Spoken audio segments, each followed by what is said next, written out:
ये ले mummy list, इसे अच्छी तरह से देख लें। कोई भी सामान लिस्ट में से रहना नहीं चाहिए। अरे बेटा तू चिंता ना कर, तेरी इज्जत में कोई भी हर्फ नहीं आएगा। दीदी वैसे ये लिस्ट किस चीज की है? अरे भाभी आपको नहीं पता, मेरे देवरानी के यहाँ बच्चा हुआ है, ये बस उसी चीज की लिस्ट है जो मुझे मम्मी देंगी। पर दीदी बच्चा तो आपकी देवरानी के यहाँ हुआ है ना, तो सामान भी यहाँ से क्यों जाएगा?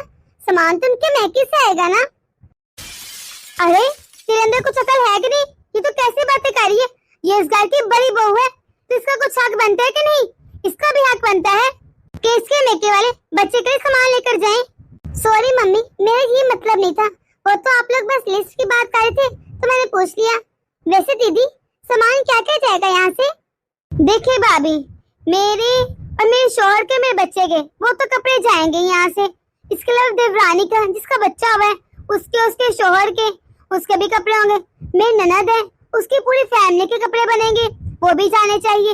और जो बच्चा हुआ है उसके 10-12 सूट तो होने ही चाहिए, क्योंकि भाभी एक या 2 जोड़ी कौन देता है, इसलिए इतने कपड़े तो बनने चाहिए। और आपको पता है भाभी, जब मेरा बच्चा हुआ था ना, तो मेरी देवरानी के यहाँ से सिर्फ 2 जोड़े मेरे मुन्ने के आए थे। इसके अलावा उसने किसी के कपड़े नहीं भेजे थे। आपको पता है वो इतने गरीब और घिसे पिटे लोग हैं, कंजूस कहीं के, इतने हल्के कपड़े दिए थे, वो भी 2 जोड़ी। लेकिन अब मेरे पास मौका है, अब मैं अपनी देवरानी को दिखाऊंगी कि मैका कैसा है मेरा और कैसे लेकर जाते हैं किसी के यहाँ कपड़े। और आपको पता है मम्मी, मुझे यकीन है इस बार भी ना देवरानी के मैके से कुछ खास कपड़े या सामान नहीं आएगा। अरे उनके पास कुछ है नहीं तो लेकर के आएंगे, भिखारी लोग, कंगले हैं पूरे, कुछ नहीं लाने वाले। देखने इस बार मैं क्या कुछ लेकर जाती।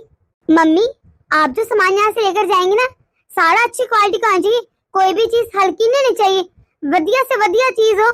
फिर मैं दिखाऊंगा अपनी देवरानी को कि लेना देना किसे कहते हैं, हर चीज बेस्ट होगी। मम्मी बच्चे का तो आप अपने हिसाब से देख रहे ना, कुछ सोने का तो जरूर होना चाहिए। ये ना कि आप सिर्फ कपड़े ले, सोने की चीज लाजमी हो। और मेरी और इनकी अंगूठी मत भूल जाए, और अपने दोती के लिए भी, यानी नाती के लिए भी, उसके लिए भी कुछ सोने का तो होगा ना। अरे बेटा तू क्यों चिंता कर रही है? जब मैंने कह दिया ना सब कुछ बेस्ट होगा तो बेस्ट होगा, तू देखना तेरी देवरानी देखती रह जाएगी। और तू अंगूठियों की बात करी, मैंने तेरे लिए झुमके भी लिए, वो भी सोने के। सब कुछ ना एक साथ ही भेज दूंगी। और मुझे अच्छी से मालूम है कि बहू की इज्जत तभी ज्यादा होती है जब उसका मैका मजबूत हो। अरे तू फिक्र ही ना कर, तेरी देवरानी तेरे आगे बोल ही नहीं पाएगी, वो कभी तुझसे ऊपर नहीं होगी, हमेशा तू ही नंबर 1 रहेगी। आपकी ये सोने की चीजें ये तो बहुत ज्यादा नहीं हो जाएगा, क्योंकि सोने की चीजें तो आपकी देवरानी के मेके वाले लेकर आएंगे, फिर हम क्यों लेकर जा रहे हैं? अरे हक तो उनका ही बनता है, उनका नाती हुआ है, हम लोग तो अपने हिसाब से जो हमें सही लगा वो ले आएंगे। ऐसी चीजें यहाँ से थोड़ी ना बन के जाएंगी, वो तो वहाँ से बनेंगी ना, हमें जो ठीक लगा हम ले आएंगे। ठीक है लिस्ट ये तो बहुत ज्यादा हो जाएगा। अच्छा भाभी फिर आपने क्या सोचा है, मुझे क्या लेकर जाना चाहिए और आप क्या दे रही है मुझे? आप ही मेरे ख्याल से आप लोगों के कपड़े और साथ में जो बच्चा हुआ है उसके 3-4 जोड़े ले लेंगे और 2100 का लिफाफा दे देंगे। ये बहुत होता है, सोने की चीजें ये तो बहुत ज्यादा हो जाएगा, मुझे नहीं लगता ये ठीक रहेगा। दीदी ये जो कुछ आपने लिस्ट में लिखा है हमने आपके बच्चे की दवा किया था ना, बल्कि आगे भी करेंगे, हो सका तो इससे ज्यादा करेंगे, हमने मना नहीं किया। लेकिन अभी आपका बच्चा थोड़ा ना हुआ है, अभी तो आपकी देवरानी का बच्चा हुआ है ना, तो उसे साथ से लेकर जाएंगे। हमें ये भी तो देख रहे हैं ना, वो उनके मेके वाले लेकर आएंगे। 3-4 जोड़ी और 2100 का लिफाफा। अरे मेरी नाक कटवाने का इरादा है मेरे ससुराल में, तुम तो चाहती नहीं कि मेरे ससुराल में मेरी इज्जत बनी रहे। बस इसलिए मैं चाहती हूँ कि आपको कोई बात पता ना चले। अरे जब देखो लेक्चर देना शुरू कर देती हूँ, आप तो चाहती नहीं कि मेरी इज्जत बने, ताकि आप खुश हो जाए मेरी बेइज्जती करवा कर। वैसे भी मैं अपनी मम्मी से बात कर रही थी, आप क्यों आई बीच में? आपको क्या जरूरत है यहाँ आने की? और मैं जो कुछ मांग रही हूँ ना अपनी मम्मी से मांग रही हूँ, किसी और से नहीं मांग रही। मम्मी मैं बस ये चाहती हूँ वहाँ पर जितने भी मेहमान है ना और जितने भी लोग हैं, बस वो यही कहे कि देखो देवरानी का बेटा है, उसके मेकल जितना कुछ लेकर नहीं, और जिठानी जिसका बेटा हुआ भी नहीं उसके मेकल ने कितना किया है, कितना कुछ लेकर आए हैं। बस मैं चाहती हूँ सब मेरी वाह पर वाह वाह करें। मम्मी बस आपने ही काम करना है, मेरी वाह वाह करवानी है। और मम्मी आप मुझे कितना देती हैं, इतना ना देती हैं, लेकिन किसी ने देखा, किसी को पता ही नहीं चलता आज तक। हमें चाहिए, हम मौके पे दें, इसलिए मैं चाह रही हूँ अब मौके पे देना मुझे। फिर देखना कैसे लोगों के मुंह बंद होते और कैसे सब मेरी वाह वाह करते। अगर ऐसा हुआ ना तो पूरी जिंदगी मेरी देवरानी मेरे सामने नजरें नहीं मिला पाएगी। अरे वो यही सोचेगी मेरे मेके से है नहीं, इसके मेके से कितना आगे। और आपको पता है ना उनके यहाँ कितनी बहू है। अरे किसी की मेरे साथ टक्कर नहीं है, सारी मेरे से नजर मिलाने से डरती है। क्योंकि कोई भी मेरे जैसा अपने मेके से नहीं लाता, इसलिए सब जब देखो ना मेरी इज्जत करते हैं और मेरे ही नाम लेते हैं। मेरी सास भी मेरे ही गुण गाती है और मैं चाहती हूँ ऐसा ही बना रहे। दीदी मैं यही तो आपको समझाने की कोशिश कर रही हूँ, आपके लिए इस घर में कभी भी किसी चीज की कमी नहीं रही। सब कुछ आपका ही अपना है, आपका जब दिल करता है जितना दिल करता है आप लेकर जाती है और हम लोग देते भी हैं, हमने मना नहीं किया। हर इवेंट पर, हर फंक्शन पर, कोई भी रस्म हो हम सब देते हैं। आपको अच्छे से मालूम है आपके मेके वाले ने आपकी कभी भी बेइज्जती नहीं दी और ना ही आगे होने देंगे। लेकिन जहाँ पर जायज है ठीक है हम लोग करेंगे, लेकिन जहाँ पर जो फालतू खर्चे वहाँ पर यूं ही पैसे आना किस तरह अकलमंदी की काम है। अरे कहाँ की अकलमंदी है ये। वैसे भी आपका मकसद क्या है कि आप अपनी देवरानी को हमेशा के लिए झुका सके, वो आपके साथ नजर न मिला सके। वो यही सोचती रही कि मेरे मेके से इतना आया नहीं और भाभी के मेके से इतना कुछ आ गया। आपने सोचा उनको कितना दुख लगेगा और उनकी कितनी बेइज्जती होगी कि उनके मेके से आया नहीं, जिनका बच्चा हुआ और जिनका बच्चा नहीं हुआ वो कितना कुछ ले आए। इस तरह उनकी इंसल्ट होगी, वो बहुत बेइज्जती महसूस करेंगी। आप बहुत किस्मत वाली हैं जो आपको इतना अच्छा मेका मिला है। अभी भी आप जो कहेंगी ना आ जाएगा, कोई कमी नहीं करेगा कोई भी, क्योंकि आपने कहा है आना तो है। लेकिन आप एक मिनट अपनी देवरानी की तरफ भी देखे ना, उनकी आपकी वजह से कितनी बेइज्जती होगी। अभी भी आपका मकसद यही है कि वहाँ पर जितने भी मेहमान आए सब आपकी वाह करें और कहें देखो जिठानी का मेका कितना अमीर है, कितना कुछ देता है। और आपकी देवरानी वो क्या करेगी आपने सोचे? उस बेचारी की तो नजरें भी नहीं मिल पाएंगी, वो इतनी खुश होगी उसका बच्चा हुआ है, लेकिन उसकी खुशी में आप रंग में भंग डाल देंगी। दिखावा करना वैसे भी गलत बात है ना, ये आपको अच्छे से मालूम है। अगर उनके मेकअप इतने नहीं अमीर, इतनी नहीं हैसियत कि वो सोने की चीजें ला सके, तो इसका ये मतलब हरगिज नहीं कि आप सोने की चीजें उठाकर ले जाएं। इसमें उनका क्या कसूर है? उनकी कितनी बेइज्जती होगी, उनका भी दिल चाहता होगा, उनकी भी ख्वाहिश होगी कि उनके मेके से अच्छा अच्छा सामान है और उनकी सब तरफ देखें वाह वाह उनकी हो, क्योंकि उनका बच्चा हुआ है। आपकी वाह वाह तो हो जाएगी, लेकिन वो उनका क्या कसूर है? ये सब देन तो उसकी है ना, वो जिसे चाहे जितना दे, जिसे चाहे ना दे।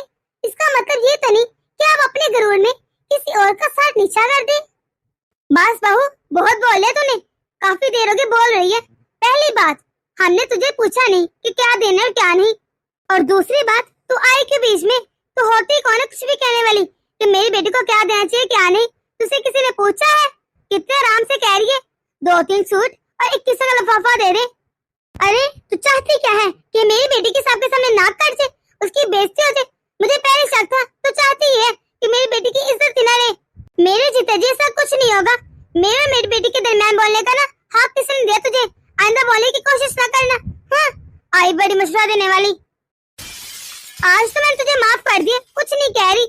आइंदा अगर तूने ऐसी कोई भी हरकत की ना तो तेरी टांगे तोड़ दूंगी। जा जाकर अपना काम कर। आई गई बड़ी, ये दे दो वो दे दो, किसी ने पूछा गीछा है नहीं, अपने मशवरे देना शुरू कर देती है। जी मम्मी जी, मैं तो बस क्या बस लगा रखी है, जा अब यहाँ से। जी मम्मी भाभी बिल्कुल ठीक कह रही हैं, आपने बिला वजह इतना ज्यादा डांट दिया। अरे बेटा तू उदास ना हो, अभी तेरी मम्मी है ना, मैं सब कुछ लेकर आऊंगी। तेरी भाभी कौन होती है ये कहने वाली कि ये लेकर जाना और ये नहीं? उसकी बातों को छोड़ तू। नहीं मम्मी भाभी ठीक कह रही है, मैं ये सामान सिर्फ अपनी देवरानी को नीचे दिखाने के लिए लेकर जा रही थी। उनके ही मेके वाले मजदूर लोग हैं, कुछ हैसियत नहीं है खास। और आपको तो सब जानते हैं, आप तो मुझे कुछ ना कुछ देते रहते हैं। और शादी पर भी आपने इतना सामान इतना जहेज दिया था, सब देखते ही रह गए थे। और अब मेरी देवरानी का बेटा हुआ है, अगर मैं सामान ले गई तो उसको वाकई बहुत बेइज्जती फील होगी, क्योंकि उसके मेके से शायद इतना सामान ना आए। सच में भाभी ने ठीक कहा, कहीं ना कहीं मेरी इज्जत तो हो जाएगी, लेकिन मेरी देवरानी का दिल टूट जाएगा। अगर मैं यहाँ से सामान ना लेकर जाऊँ तो जो उसके मेके से आए वो उसी में कितना खुश होगी और सबको दिखाएगी। मम्मी भाभी की वजह से तो मेरी आंखें खुल गई। मैंने ऐसा कभी सोचा ही नहीं कि मैं हर बार अपनी बाबा के चक्कर में किसी का दिल तोड़ देती होंगी। अरे बेटा क्या हो गया है, तू इतना क्यों सोच रही है? तेरी मम्मी है, तेरा बाप है, हम लोग देख लेंगे, हम लोग सब कुछ लेकर आएंगे ना जो तू चाहती है। तो अपनी भाभी की बातों का छोड़, उसका क्या है, वो तो कुछ भी बोलती रहती है। नहीं मम्मी, मेरी देवरानी बहुत अच्छी है, हम दोनों का आपस में प्यार बहनों की तरह है। वो मुझे अपनी बहनों की तरह समझती है। अगर मैं इसके साथ ये सब कुछ किया ना तो उसका दिल टूट जाएगा और हो सकता है वो मुझे कभी अपनी बहन समझे ही ना और हमारे अंदर दूरियां बढ़ जाए। सामान के क्या है, मैं बाद में भी लेकर जा सकती हूँ। अगर मैंने ये सब कुछ उसके बेटे को देना भी है तो मैं बाद में ले जाऊँ, जरूरी तो नहीं ना सब मेहमानों के सामने लेकर जाऊँ और उसका दिल तोड़ूं। बाद में देकर सब कुछ उसके पास बुरा भी हो जाएगा और किसी को पता भी नहीं चलेगा, उसे बेइज्जती भी फील नहीं होगी। आपने वाकई भाभी के साथ ज्यादा ही ज्यादती कर दी। चल ठीक है बेटा, जैसे तेरी मर्जी, मुझे क्या, जैसे तू खुश वैसे मैं खुश। भाभी भाभी। दीदी जी बोलिए, आपने मुझे बुलाया? हाँ भाभी, मैं आपका शुक्रिया अदा करना चाहती थी। आपको जैसे मुझे रियलाइज हुआ कि मैं क्या करने जा रही थी। मैंने कभी सोचा ही नहीं कि मैं अपनी ववा के चक्कर में अपनी देवरानी का दिल तोड़ दूंगी। मैंने हमेशा अपनी देवरानी को नीचा दिखाने की कोशिश की है, लेकिन आज मैं इसका दुख और दर्द तकलीफ सब कुछ महसूस कर सकती हूँ। मैंने इसके साथ वाकई में बहुत कुछ गलत किया। आइंदा से मैं इसके साथ कभी भी ऐसा सलूक नहीं करूंगी। फिर क्या हुआ, अगर उसके मेके वाले ज्यादा नहीं दे सकते, वो अपने हिसाब से सब कुछ देंगे ना अपने बच्चे को, और जो कुछ मैंने देना हो उसके बच्चे को मैं बाद में दे दूंगी। जरूरी नहीं सबको पता चले, दिखावा भी तो थोड़ी नहीं ना आता। भाभी मुझे माफ कर दे, मेरी वजह से मम्मी ने आपको डांटा और आपको इसे मैं रियलाइज कर पाई कि मैं कितनी गलत थी। मुझे माफ कर दे। अरे दीदी, आपको माजरत करने की कोई जरूरत नहीं। मुझे तो इस बात की खुशी है कि आपको समझ आ गई किसी का भी दिल दुखाना कितनी बड़ी बात है। ये बिल्कुल अच्छी बात नहीं। शुक्रिया भाभी, आप सच में बहुत अच्छी हैं। दोस्तों कैसी लगी आपको आज की हमारी ये वीडियो? अगर आपको हमारी ये वीडियो पसंद आई है तो इसे लाइक और शेयर कर दें। अगर आपने हमारा चैनल अभी तक सब्सक्राइब नहीं किया तो जल्दी से कर दें, ताकि हम आपकी एक सब्सक्राइब से मोटिवेट होते रहें और ऐसी मजीद मोटिवेशनल वीडियोस आप तक पहुंचाते रहें। तो मिलते हैं